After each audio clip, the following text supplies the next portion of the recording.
Hello and welcome to the War Report. We are on episode 19 already. I know it is exciting. It's been a fun process, but we have a very packed show today because Trump, he has his disappointments.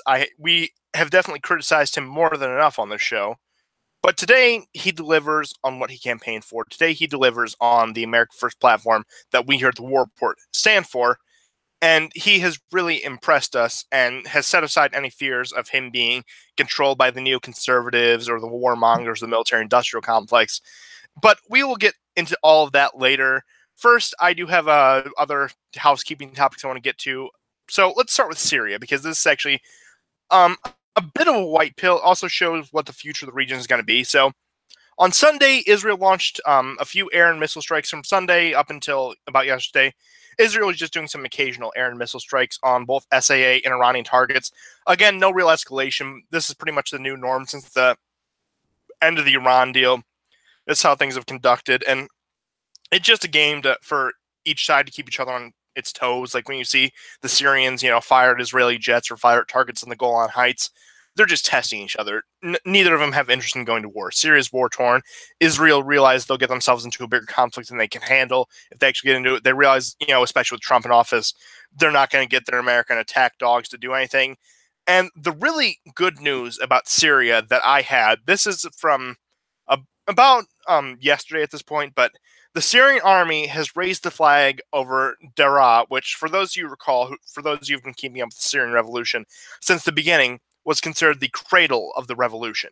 Now, the war definitely is not over, but this pretty much ends the main conflict. Of course, there's still the Kurds in the east, but this ends the conflict with the Syrian rebels, considering the fact that Daraa has failed. Again, the cradle of the revolution is in Assad's hands now, and I don't think they're going to go in the Golan Heights or anything. Again, Assad doesn't want to risk that. It's more trouble than it's worth, but I just thought this was pretty interesting and pretty good news.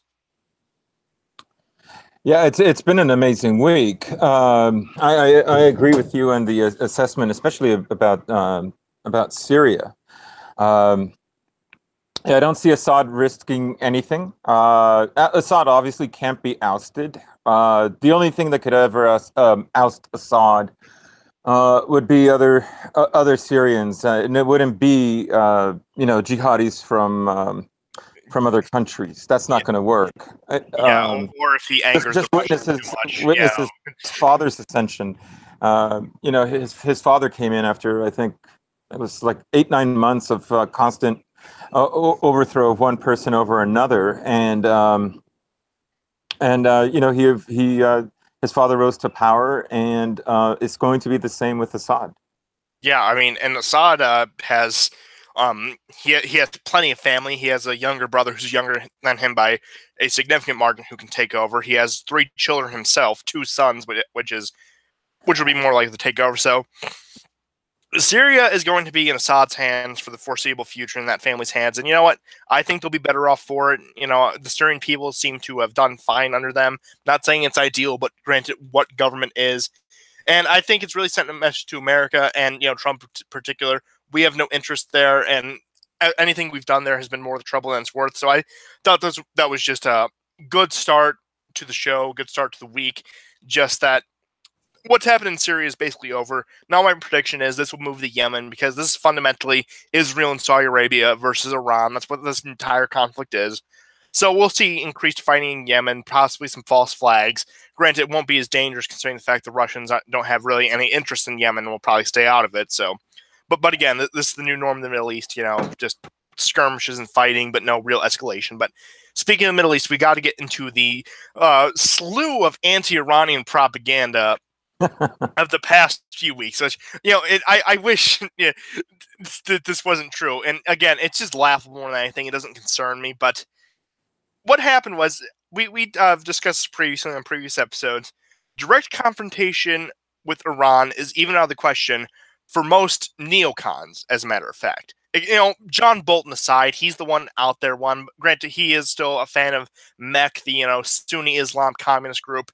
So basically, the deep state, the anti-Iranian force within our government, within the West, within the Middle East, have decided we have to take out the Iranians through more covert means. So Speaking of memes, I did have a bit of a misstep there, but it plays into this. So Secretary Pompeo's Twitter tweets out a map of supposedly Iranian-sponsored terror in Europe. All the things that they point out are Sunni Wahhabist attacks, mind you. And then this was also an image, previously that was being circulated in like the New Right circles. You would think possibly, a Jack Posobiec, those types. Yeah, and so it's been laughable, the fact that some of these pundits, which most of them are more or less controlled opposition, have gotten to the Secretary of State. So then another one that just yelled complete false flag was an Iranian diplomat in France allegedly plotted to bomb a rally of Iranian resistance figures in Paris. Suspicious concerning the timing, with how much people have been on Iran's case, how under constant scrutiny the Iranians have been, and also suspicious concerning the fact an Iranian government official with what they say the backing of the Iranian government failed to do what these idiots from Algeria and Tunisia and Saudi Arabia, also Wahhabi Sunnis, can do time and time and time again throughout Europe. They can do it in Paris multiple times. They can, do it in Berlin during Christmas. They can do it in, London, all the truck of peace attacks, all Sunni Wahhabists. They pull it off time and time again. But an Iranian official with the backing of his government, which, Iran, if we were actually an enemy of them, they would be a formidable opponent. They can't manage to pull off a terrorist attack. I mean, state-sponsored terror has been a thing since, the state has been a thing. Yet they can't do it, and I just find this laughable. And then, of course, for the biggest piece of Iranian propaganda, I'm sure the audience has seen the dancing Iranian girl who was supposedly arrested. Yeah, but I saw that. I saw that. This one is the funniest to me because it reminds me a lot of the Maidan protests with a lot of the demonstrations there. But I mean, of course, not the same situation, but it reminds me of the snipers in Kiev just randomly gunning people down. Just how suspicious that seems. And yeah, in fact, 21st Century Wire came out with a very interesting article about that. If people want to read up on it, I haven't finished it. But they basically out themselves about who the shooters were. Yeah, basically all on CIA payroll. But I think it's funny because, all the previous ones talking about the state-sponsored Iranian terror, it speaks to the conservative crowd, it speaks to the hawkish crowd saying, we got to secure our national security. We can have those Iranians funding terrorism across the world in our countries. But then this one tries to speak to like the liberal feminist crowd saying, oh, if we don't, commit regime change in Iran, all these women will be oppressed. They can't wear their skirts. They can't, dance in the street. And I think it's funny because, they try to court the conservatives, but the conservatives had a fundamental shift to the point where most of them don't care about the Middle East or foreign affairs. So now they're reaching out to the more globalistic left saying, oh, we have to help the poor oppressed people of the third world. We have to be good feminists and get rid of these, this evil Iranian regime. Look, I'm not saying the Iranian regime is like upstanding, but again, I don't view them as enough of a threat to this country to, fund mech and overthrow it. And, I think it's funny because all the people pushing this, we have to free the Whammons, support mech, which, again, they're Sunni Wahhabists, communist terrorists. Ask your average woman with the, state of in each country, whether if she had to live in one, would she rather live in Saudi Arabia or would she rather live in Iran? Ask anyone, not just a woman. Most people would say Iran because in Saudi Arabia, it's just completely, totalitarian. So I thought that was funny, all the propaganda peddling they've been doing on that end. And yeah, so yeah, it's and I remember when there were some of these voices prior to the war for Afghanistan. It was the same rhetoric. I mean, one of the ways that, if you will, the American empire exerts its control and influence is by democracy, say by feminism, and now basically gay transgenderism. Because it knows full well that those countries are not going to be able to adapt, that it will create a kind of discord. Like the West historically has had centuries to get to where they are. These countries can't simply get there in 2 generations. They're not going to get there. And American intelligence is fully aware of that. It's a way to keep them compromised. Yeah, but I just thought that was funny. And considering the fact, they did try to do it to appeal to the liberal feminist crowd, but it also gets like amongst again the new right, merchant right type of conservatives who all of a sudden become feminists when it comes to having to get rid of a regime that's not in the interests of certain allies of ours in the Middle East. But yeah, I just thought that was funny, and I think it's funny how this propaganda is just falling on deaf ears. Because I mean, think about how fast they went to this. Because they tried this, back at the end of last year, beginning of this year. The big protests in Iran. Again, at the end of the day, this is all falling on deaf ears, especially in the age of the internet. They can't just push this stuff on CNN. They can't just push it on MSNBC or Fox or anything like that. So I thought that was funny, the fact that nobody cares after 3 days. But if you have any further commentary on this, I'll let you speak. No, I don't. It's an old play, and America is exhausted from war. It's not interested. It's just not interested. It's not a priority. A lot of these things, really, I think the long-range plan after the Soviet collapse was that a lot more would have been accomplished by now, and it hasn't gone very well at all. There was a lot of hubris in the late '90s, and when George Bush Jr. was elected, and it hasn't gone well, and hence the exhaustion from war. Well, they thought Boris Yeltsin and his cronies would be in power for the rest of the time in Russia. They thought Russia was just going to be run by a bunch of inept drunk mobsters. But then along comes Putin again. I would consider him gangsterish, mobsterish in a lot of his ties, in a lot of his ways of operation. But he's also competent and can keep Russia on a world footing, as opposed to Bill Clinton's buddy Boris. Yeah. But again, that's all aside the point. Now, North Korea, this is brief. A lot of people are trying to make a bigger deal out of this than it really is, which is why I'm addressing it. So, Pompeo has visited North Korea for the third time. As you recall, the first time he did, he was still the director of the CIA, waiting confirmation to become the Secretary of State. And that was really as a prelude to the summit to try to get things in order. Then after he was confirmed as Secretary of State, he did another visit. And now he's for the follow-up visit, from the summit, which was exactly a month ago today, believe it or not.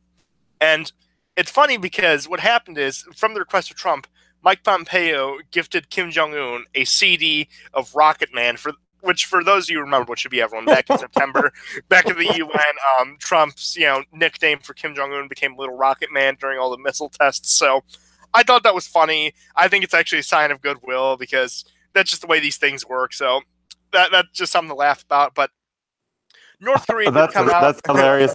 That's right up there with the Starburst. The Starburst. Yeah. Don't say I ever gave you anything. Trump the Starburst. You just cannot believe that. This is definitely the most entertaining president, I think, in the last 100 years. There's no question. Yeah, I mean, we were bound to undergo a paradigm shift for the way out their president. I'm just glad it was Donald J. Trump. Well, that's all I can say. Yeah. But on a more serious note, North Korea has called the U.S. calls for unilateral denuclearization as gangsterish and like bullying. Now, the question is whether this is just a negotiation tactic or not. Now, based on the previous U.S. North Korean tango between Trump and Kim Jong-un over the about past year and a half, I would say it's bluster, it's bluff. It's either pre-planned where Kim Jong-un is saving face to his people and to the world stage to the point where it looks like he's standing up to the evil imperialist dogs, or it's him, saying this to keep the U.S. on its toes and basically saying, don't cross us because we can very easily restart this nuclear program. Or, and I don't think Trump will, scrap it. I mean, the summit was originally canceled after, Kim Jong-un insults Mike Pence. And then all of a sudden, 12 hours later, it's back on. It's just more of this. I think it's just Kim Jong-un trying to keep us on our toes and save face to his people and the rest of the world about the whole denuclearization talks. So the show where I'm not just going to, roll over. I'm not going to get Gaddafi'd. That's basically what he's saying. Yeah, so, I would agree. And this process is going to take a lot longer because geopolitically, Russia shares a border with North Korea, as does China. Yeah. Also in 2003, Russia was still a bit of a rust bucket and didn't really have any weight to throw around in defending Gaddafi. Nor did they have the interest or will to. Yeah, tactically, it would defending Libya would have been quite hard for Russia. It won't be. That's not the case in North Korea. Interestingly, though, I was watching a Russian talk show, and there were several guests on the panel, and the impression that the show was giving, and I don't want to extrapolate too much about how the average Russian looks at this, but they were basically saying that North Korea is going very well. It's everything that we want, that China and Russia, have wanted. Trump is not winning in North Korea. Now, again, that might be bluster. It might also be like a counter to, an idea of what would happen if North Korea should denuclearize. Perhaps the Russians were expecting something more dramatic. But so far, I'm with you. I think there's going to be a lot of bluster from both sides, and it's going to take a lot longer than we think, because the players are so big and because the stakes are so high. Now, I definitely agree with that. And a lot of the Trump isn't winning is probably bluster because fundamentally the U.S. and Russia share the same interests in the Korean Peninsula. Because if you look at all the Russian trade ties, especially in pipelines, they're on pretty good trade terms with the South Koreans, as is the U.S. A united Korea Peninsula would be good for both of them. Think about how easy it would be to build, trans-Russian Korean pipeline or whatever they would call it. But fundamentally, both sides want the peninsula reunified and want more cooperation between the two sides. So, them just saying that it's probably just keep their toes because we're in this, weird quasi-Cold War scenario. But fundamentally, China wants it, the U.S. wants it, Russia wants it. Everyone wants the Koreas to reconcile. And, I think things are going to go well considering the fact, I do have faith in Trump when it comes to these kind of negotiations. But it's also nice to have the other major world players on board with this. So I thought that was interesting. And speaking of China, let's get into big news about China. Now, I debated whether or not to cover this depending on time, since I didn't know how long the North Korea thing would take. But let's get into the so-called trade war. So what happened was Trump basically came out from his campaign bluster, from his bluster in his time in office, and announced more tariffs. I believe the figure was $200 billion this time, and everyone in the liberal media, all the neoconservatives, the usual suspects, as I'll call them, just having a meltdown over this, just saying Trump is going to crash our economy. Trump is going to take us to war with China. Trump is going to do this and that, and these tariffs are just going to be so awful. Now, what we have to understand is we're not putting tariffs on all these goods. We're putting these tariffs on our trade ties with China, which fundamentally, if you actually look at the U.S. positioning, all the trade we do with China could very easily be dropped for a country like India, for a country like Indonesia, for a country like Vietnam, because China, all their economy is really just cheap exports to the U.S. That again, as China develops, there's less developed countries that still rely more on that cheap manufacturing economy. Yeah, fundamentally, we're not going to tariff those goods from Vietnam. We're not going to tariff those goods from India. We're not going to tariff those goods from Indonesia. Or, there's even swaths of African countries that are entering the industrial era finally that we could get to do these jobs, and then we would have a lot more leverage over. So China, fundamentally, they have the lower hand in this, and people freaking out about it saying, oh, China's really going to take us. They are completely wrong. Because of a trade war, what we got to realize, the United States economy is worth more than double than what the Chinese economy it is. Who do you think is going to buckle first? Who do you think is going to tap out? Who do you think is going to say uncle first? I have a guess. I think it's going to be Xi Jinping. I think it's going to be the Chinese because they need us a lot more than we need them. Because what's China got besides exports, huh? What natural resources do they have? What, unique product they produce? Can you name any? I can't off the top of my head. Oh, well, I mean, they have a few. And, I mean, China is developing very rapidly. A lot of their universities are now on parity with America's. However, geopolitically, where they're situated, they're surrounded in terms of their water. Hence why they're constructing the islands. But I agree with you. China cannot win a trade war with America. And in fact, I think this is probably, with Trump, this is, for American interests, this is a good move, since militarily they won't be able to stop the building of the islands. So therefore, a trade war is a deterrent. That said, anytime there's a great transference of power, the up and coming power, in this case China, there's a huge buy in gold, and China has been doing this for the last 16 years, as well as Russia, and they are going to form some other system. I mean, it's already there, and it will gain over time. However, I think Trump is trying to assert, for American interest, his periphery, his ability to for America to roam the world, because an empire is based on how far it can roam a field.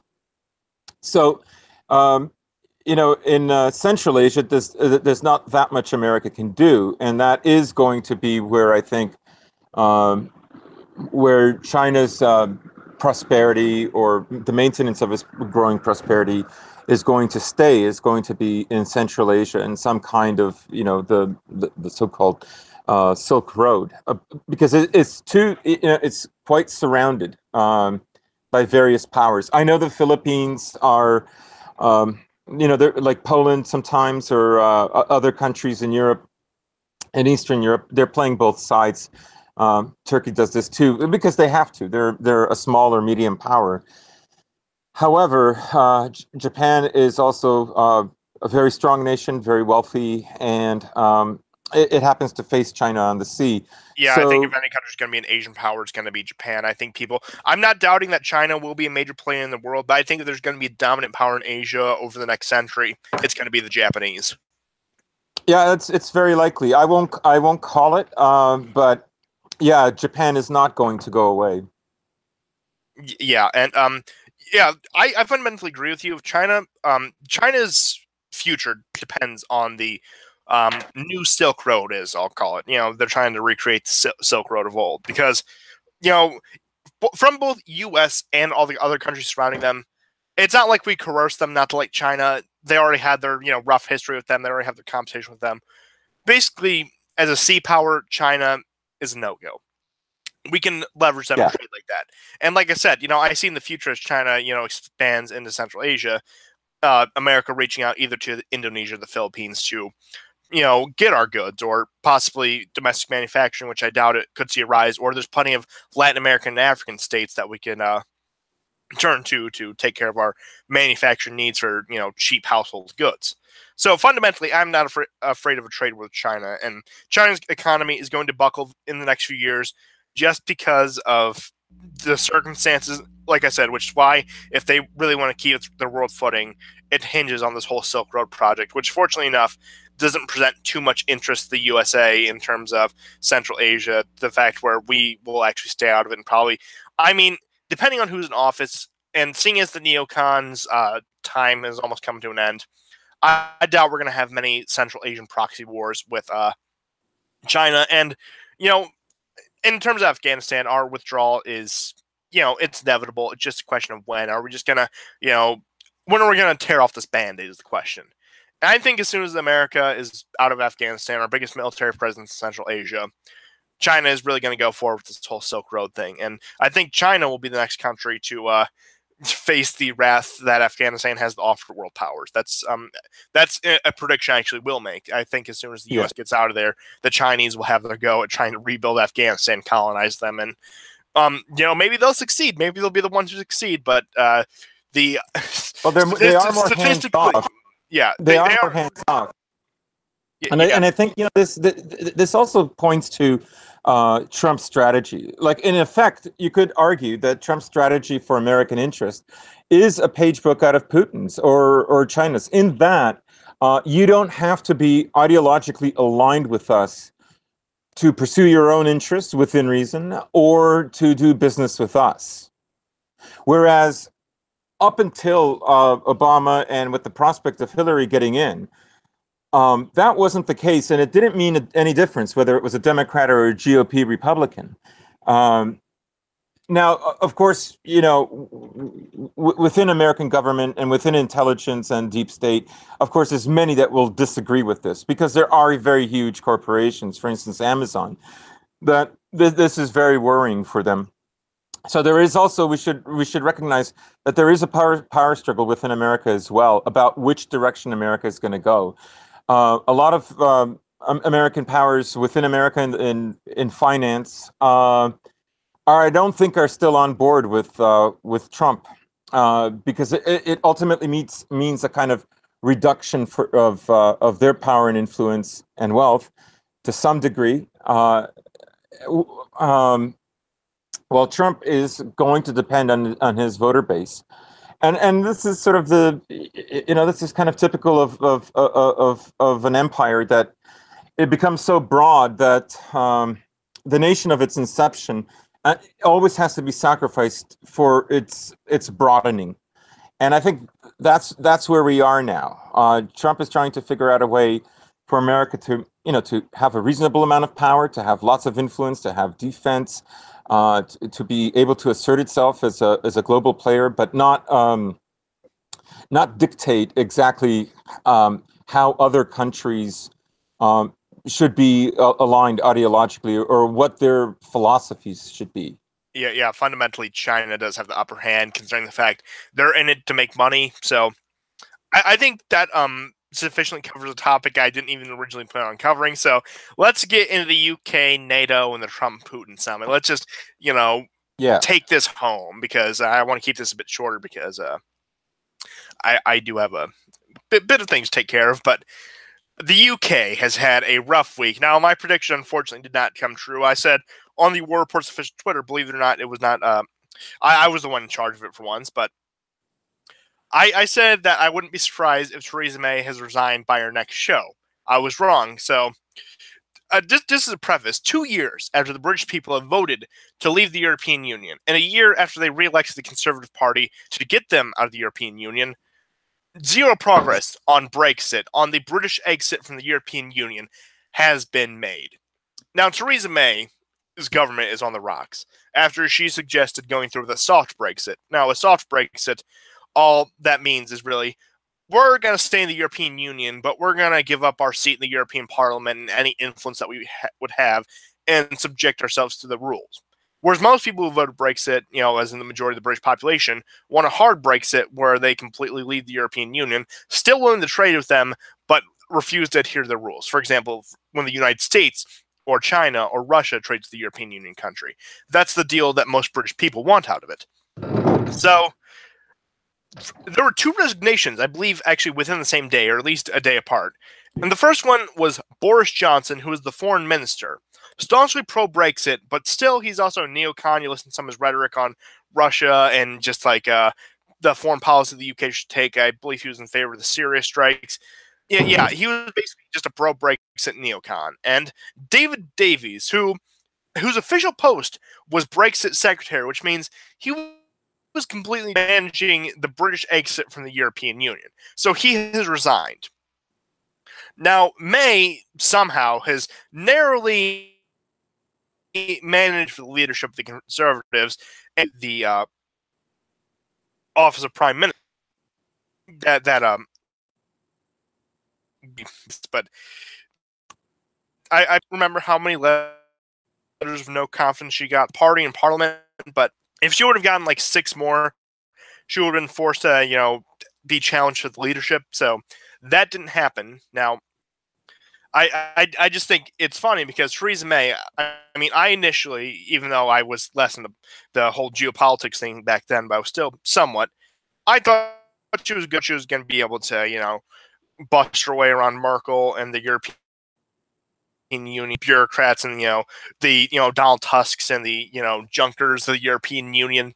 I thought she'd be able to do it. But then she very quickly proved to be a disappointment on that front. So she's just showing the weakness of Western conservatism and point how they really just delay the inevitable, basically follow along with the left-wing agenda, and even they just follow along with the globalist agenda, but they just do it at a slow rate.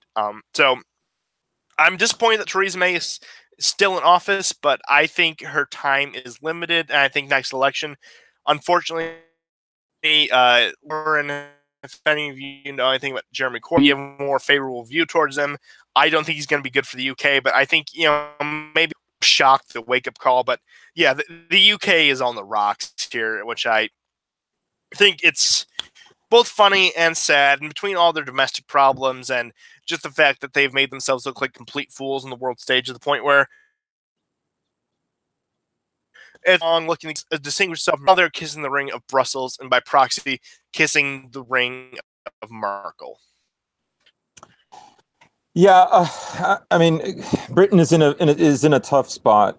On the one hand, I think America wants Britain very strongly within its sphere. On the other hand, there's many in Britain who want them to be within the sphere of Europe instead. And one of these two is going to win. It's not something that can be maintained both ways. So Britain is in a tough spot right now. It hasn't fully decided what it's going to do. It's not resolved.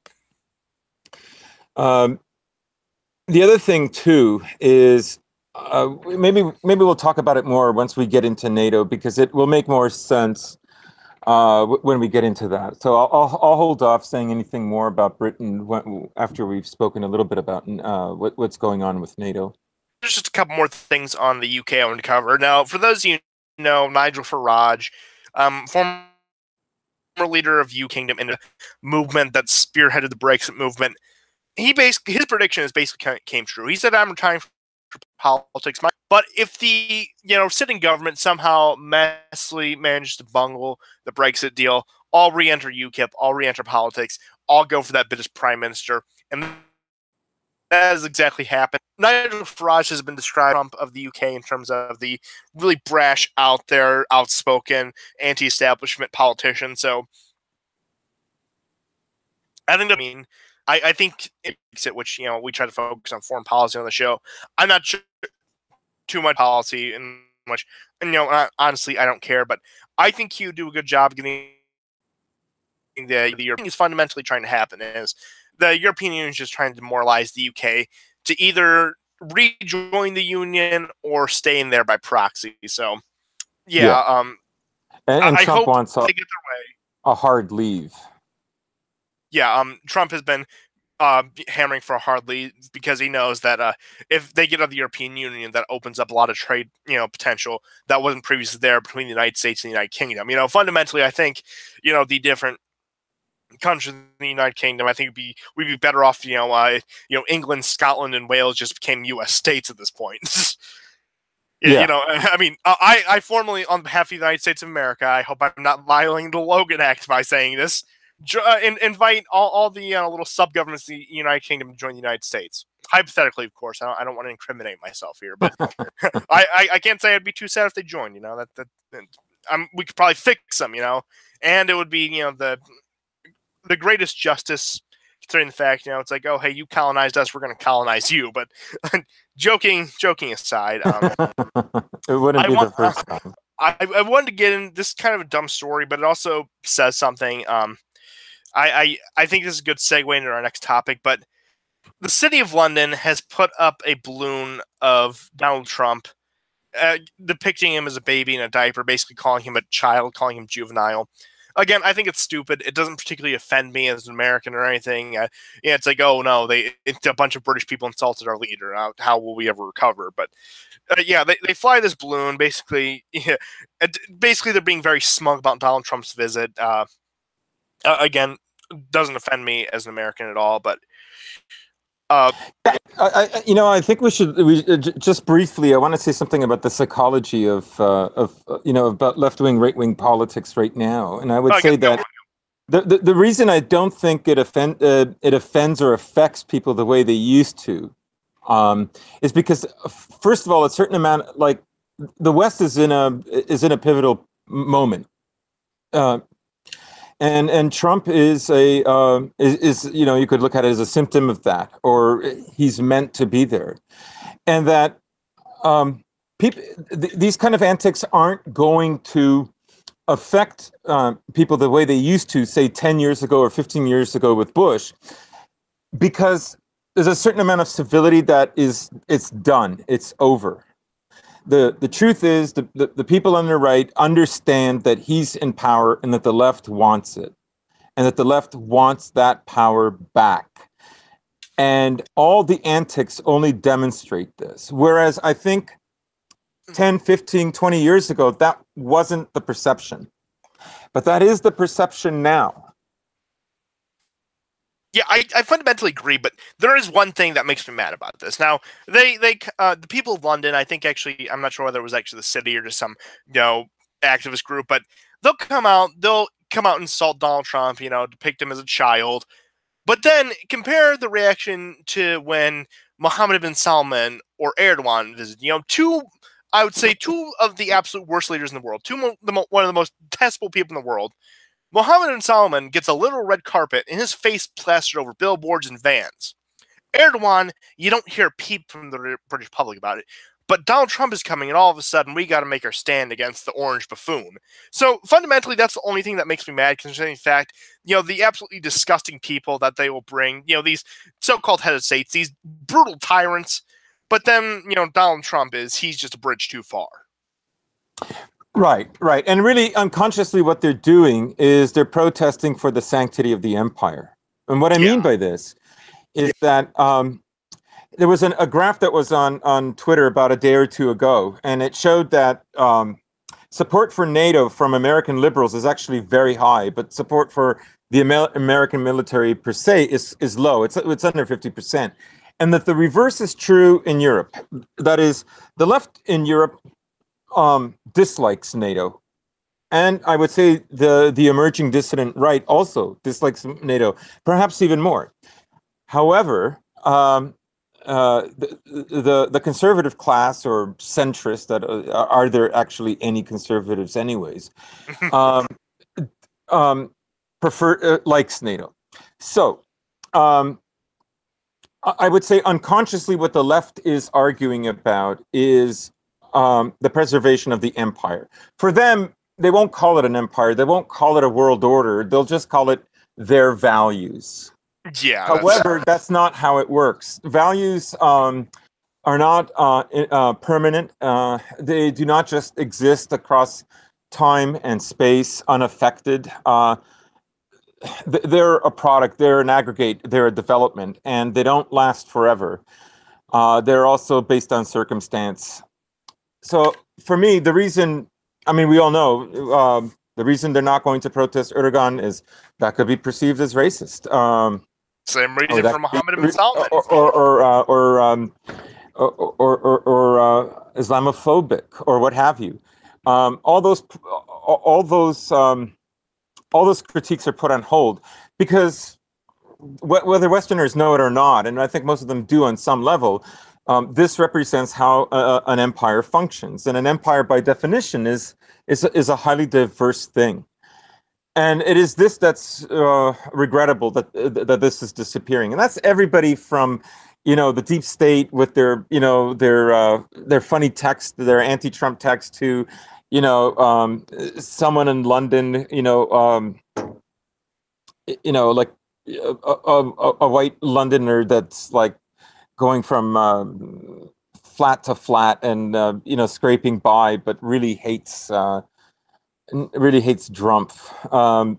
So I would say that this is also part of the great pivot that's happening in the West, and it's also why the propaganda and counter-propaganda are not affecting the other side.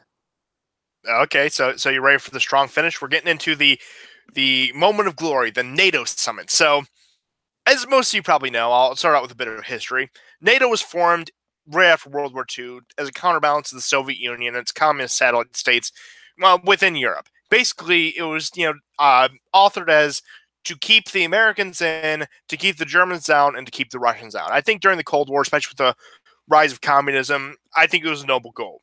However, communism, as most of you probably know, fell in 1991. Even though you talk to some people, they wouldn't have you believe it. They'd have you believe, Putin's that KGB ruler, the new Soviet Union. So whatever. But NATO had served its purpose, but it just kept on expanding throughout the 90s and 2000s and strangulating the Russians.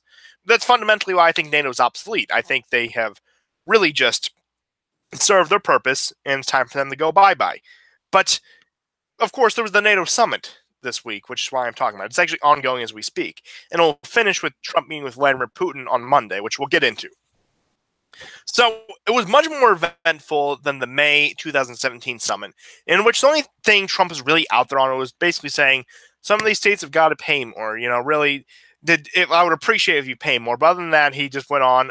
This is the time a lot of us had our doubts, thought Trump was going to go full neocon right after the Syria strikes. So it wasn't very eventful. He just he actually gave a very pro-NATO speech at that one, which kind of disappointed me. But yeah, definitely this one was much, much more eventful. So Trump comes out in a blaze of glory on this one and says he criticized most member states for not meeting the spending requirements, which is 2% of their GDP has to be spent on their military by NATO rules, but somehow that never gets enforced. I don't understand why.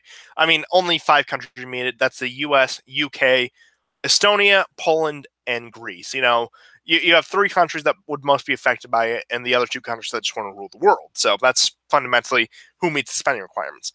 But you don't have the Germans doing it. You don't have the French. You don't have the even the Italians, who I've been I've praised them a lot lately. They still don't meet the spending requirements. And even the Hungarians, again, who I praise a lot, don't meet the spending requirements. So Trump has been very, very critical, and he said, you know what, if you're not going to pay the 2%, I'm going to start demanding 4% of you. Now, there's a couple directions in which we can interpret this. We can say, number one, this is negotiations. This is Donald Trump being Donald Trump. He's coming in with his high offer so he can work him down to that 2%. Because if you say that I just want 2%, you're going to work them down to 0.5% or 1% because that was your highest offer, and they're not going to go any higher than that. Or B, which is possible, what I'm hoping for, this is an attempt to weaken the alliance. Because fundamentally, even the Western Europeans, even the Europeans who like NATO, whether it be consciously or subconsciously, they realize the organization is defunct. They realize, why does it exist? The Soviet Union isn't here. Why are we still in these pacts with these countries we've historically hated the guts of? And my theory is on what Trump's trying to do, or at least what I hope he's trying to do, is I think he's trying to weaken the alliance. Because he says, oh, you're going to pay more. And you're going to pay more because I tell you to pay more. A lot of them are going to be like, you know what, I'm done. I'll suffice without NATO. I'll make alliances amongst my, whether it be former colonies or other European states. But, other than that, sorry, goodbye. But I have more doubts that that's the direction he's going. But granted, he has pleasantly surprised me before. So I can hope that's the direction he's going in terms of NATO. So, you could call that the 4D chess theory. But, yeah, and Yeah. whether it's just inadvertent, I think it's good because it weakens the alliance, it pits them against one another, and draws Europe back to its historical alliances, its historical cultural ties, its historical lines, and I think that's better for both their culture and their geopolitics, and our geopolitics and culture. Yeah, I would agree. The post-World War II America is receding. And there is an attempt for another America, a different America, to emerge. And this is what has the neoliberal order so upset. But the truth is, it can't go on forever. The other thing is that we shouldn't forget that since the 1850s, first with the British and then later with the Americans and the British, and lastly with the Americans, that the desire to balkanize Russia was a goal. We know from sources like Lord Salisbury's letter to the Queen that this was the case, that they would foment Islamic unrest or a revolution, and so on and so forth. And Russia has been a tough nut to crack. So that isn't going well. This is why I've often said that America can't just keep expanding it will, first of all, create too much discord internally, and it already has. With notice the flip that conservatives here don't like NATO, but conservatives in Europe do. So there's already a kind of miscommunication and also different goals. NATO, admittedly, from World War II onwards, was an American project. It was a way to control Europe. And fundamentally, I think it was, at least at the time, justified considering the fact that Europe had just torn itself apart twice. We figured, oh, hey, Europe is under new management. Maybe we can, try to ease tensions here. But I think after the Soviet Union fell, that kind of the purpose for that kind of dissipated. So I may take a more historically pro-NATO stance than you, but go on. Yeah, well, I mean, the way I look at it is like I understand that point of view, and it's a legitimate point of view. The way I see it, however, is that it wouldn't have mattered what Russia's ideology would have been. The truth is, whatever its ideology would have been, if after World War II they went as far as Berlin and it was under their control, America would have done the same thing. Yeah, I mean, because America, it wouldn't have it isn't really about the communism. It is geopolitics. Yeah, it had the high of being a burgeoning empire to the point where we had to start our global dominance. Because you think about it, pre World War II, America was just a regional power to the point where we threw our weight around in Latin America and some parts of Asia, which I think was fundamentally better for us geopolitically, and that's why I would advocate going back forward. But after we beat the Germans, after we beat the Japanese, after we were part of the winning coalition in the war, we kind of inherited the position that the British previously filled with their empire in shambles. The point where, we did have that, bluster. The point where it's like, oh yeah, we're going to stay on top. We're going to dominate against it. Of course, communism was the enemy of the day, but granted, let's say the Tsar wasn't still in power, we're going to stand against monarchism, I guess. Right. It would either way. It would have been the same outcome. America and Britain at that time were liberal states, so a monarchy or communism or Nazism, none of them would have been desirable. Any one of those ideologies would have been seen as a threat. Now, I do want to get into the other big part of the NATO summit, which is where Trump actually came out and criticized the Germans for buying Russian gas, which I think, from our point of view, I think from the circumstances is justified. Even though I'm not a fan of the escalation confrontation of Russia, neither is Donald Trump, evidently, but it does beg the question. NATO has had to justify its existence since 1991. During the 90s, nobody questioned things. I don't know, the 90s were a weird time of globalization where everyone just kind of wanted to be the same. But, as it started getting the, mid to late 2000s, NATO had to justify its existence, which is why they said, oh, Russia's resurgent, Russia's rising. We need a deterrence against those Russians. Now, if Russia is so much a threat, why is Germany, why are all these other Eastern European states, why are even these Western European states buying oil and gas from Russia? Why are they tying themselves to the Russians for these energy? Why are they doing so much trade with Russia if they're so afraid of Russian domination? I'll tell you something. They're not. It's just a justification to keep the alliance in order. They don't care. I mean, they're more than happy to get their cheap Russian gas. They don't want to import it from the United States or Saudi Arabia or Qatar. I mean, granted, they did try to build that pipeline. That's what the whole Syrian civil war is about, at least partially. But yeah, fundamentally, most Europeans don't have a problem with Russian oil and gas. So yeah, I think Trump has a good point saying oh, if we're so afraid of Russia, then why are you doing so much trade with them? Same with Poland, which we were actually discussing pre-stream. Poland, its government comes out and does the anti-Russia routine to, win the favor of the U.S. because fundamentally, at least for the, neoliberal world order, the old establishment, we needed Poland more than Poland needed us because fundamentally, even if Poland were to, forge a regional alliance between them and Ukraine and, Hungary and other Eastern European countries, it would make, cost of Russia waging war and trying to conquest them too costly. Not that Russia had the will to, at least in this geopolitical order, but even if Russia wanted to, it would.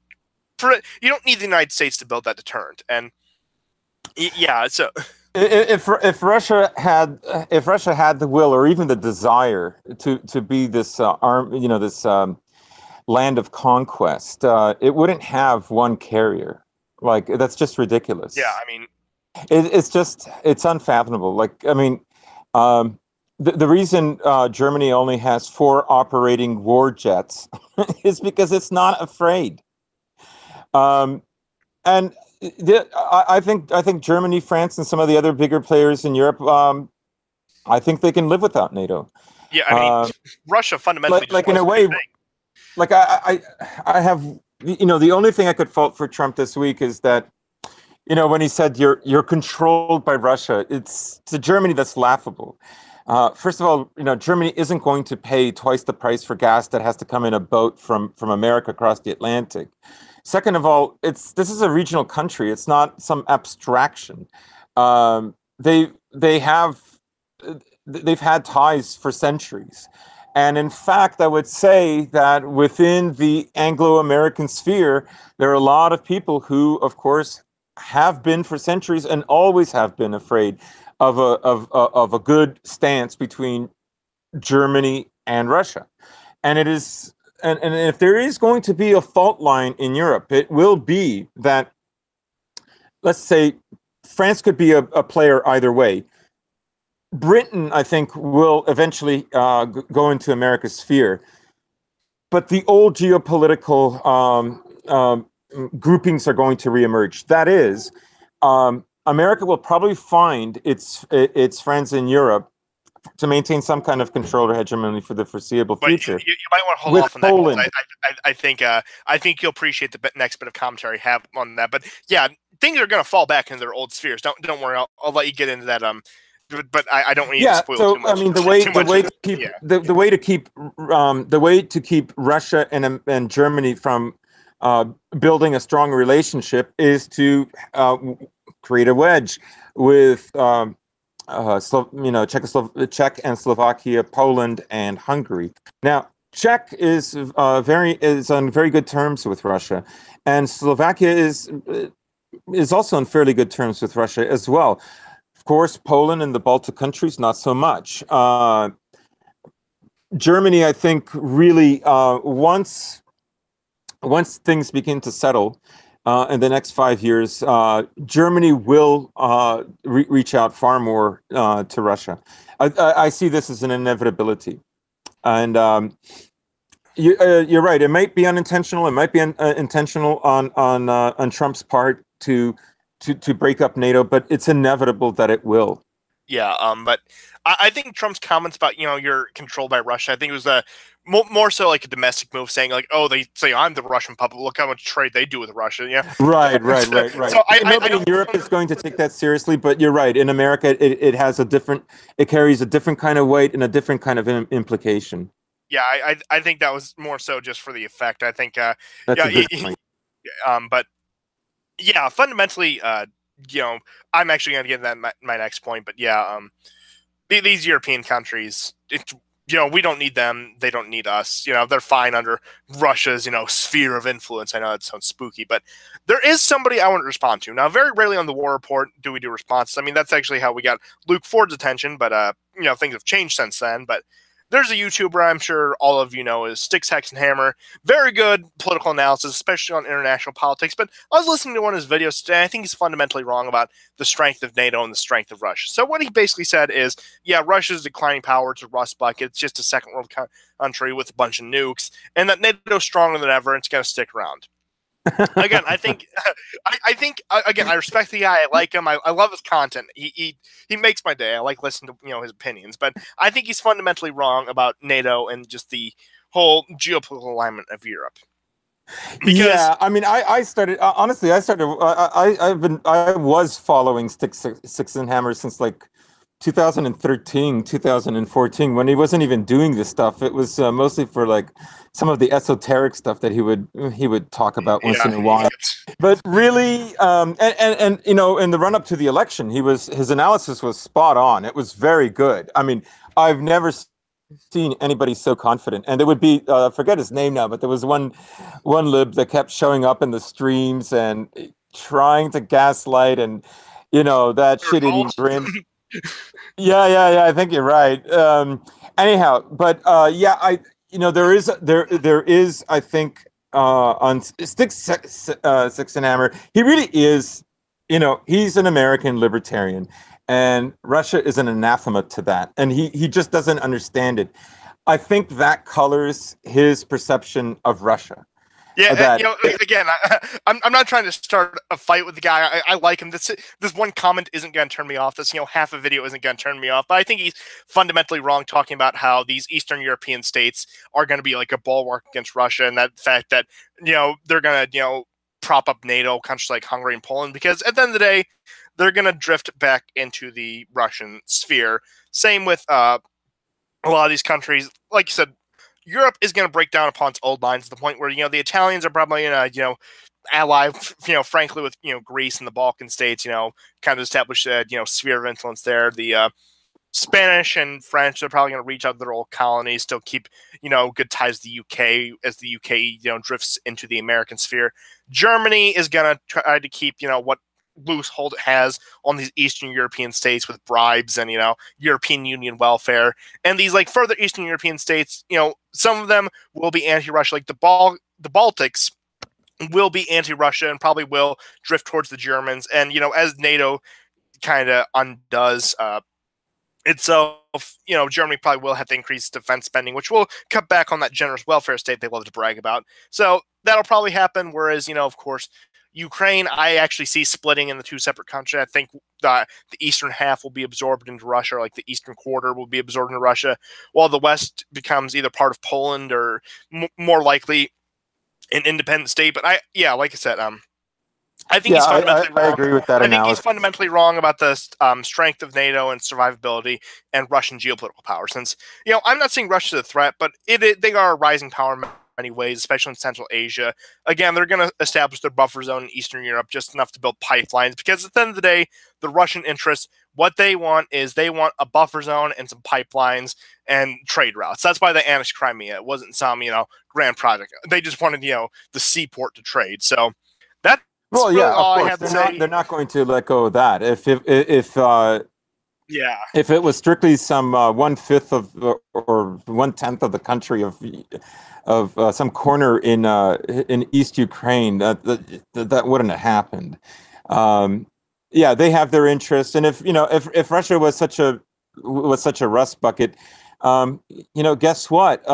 NATO allies Greece and Turkey wouldn't have let them go through the Bosphorus. If it was really such easy pickings, then they're I just look at the S-300s in actions in Syria whenever they, intercept Israeli jets, or missiles. I mean, the S-300s, they're, dated technology in Russia. They're on the S-500 now. They have that in development. And, I'm not saying, again, we should be best friends. I think we have a lot of shared interests, but I don't think a lot of our interests conflict. I think we can be, kind of strategic partners on the other side of the world that really don't care about each other. That's the way I see the U.S.-Russian relationship. But I think it's ridiculous that, a lot of their equipment is still Soviet era, but again, with the T-14 in development, they worked a lot of the kinks out about that.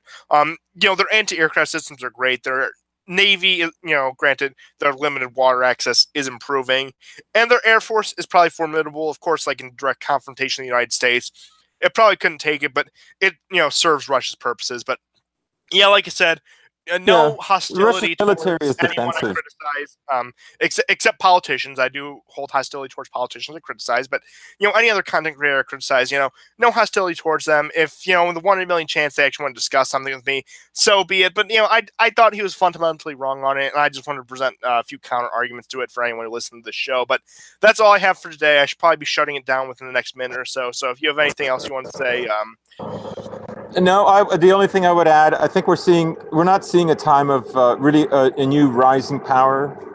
We're seeing a time of a decreased power, of a kind of evening. We're not. There isn't one country that's going to replace America. America's power and the way it used to be is receding.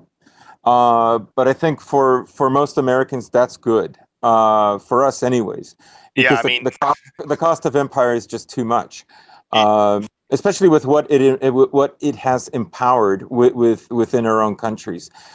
And so there isn't anything that's going to replace that. So I see a kind of more of an evening. It still won't be even per se, but it's an evening of powers. There isn't going. These kind of troubles emerge when there is a rapidly new power developing, and Yeah. and we're not in that. That's not our time. Yeah, basically the world order is shifting. Americans have less interest in Europe, and I think, frankly, we're moving back to that Teddy Roosevelt dream of control over Latin America and some outposts in Asia to keep China on its toes. Which I mean, of course, China wasn't that much of a power back then, but I'm talking modern terms. But yeah, I think that's been fundamentally good for us. Again, this has been the War Report. Thank you everyone for turning in to this eventful episode. This section where this has been one of the most fun ones I've had. If you have anything you'd like to plug, but of course I'll try to keep the regular content out. I'm pretty sure I'll be able to have a video up tomorrow. I tried to have one up earlier today. Sorry about that, guys. But yeah, tune in next week, hopefully on Wednesday. Hopefully we can get back on the normal schedule. But other than that, see you guys next time, and goodbye. Goodbye. Take care, guys.